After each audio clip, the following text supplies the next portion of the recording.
Hello and welcome to this rapid how-to video. Today I'm going to show you how to assemble large ball baffles.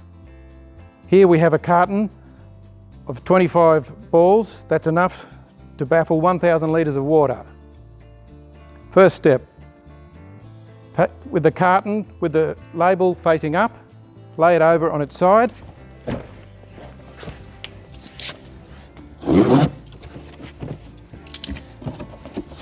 Fold back the flaps, stand the carton up, and there you have your stack ready to go. Next, reach in, pick up one half of the ball, taking care to reach into the same position in the stack, grab the second half. That will ensure that the assembly is correct. You'll have the hook and the slot that'll line up. Put the two halves together. Now, the assembly is not complete as yet.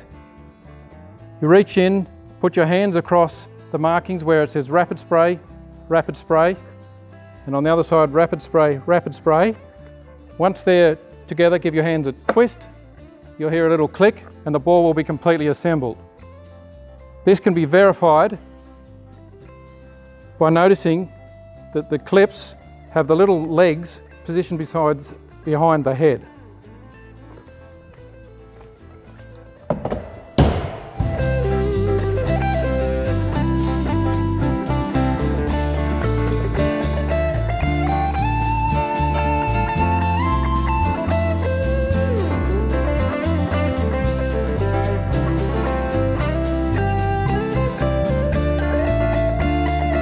Thanks for watching this rapid how-to video on how to assemble the Rapid Spray Large Ball Baffle.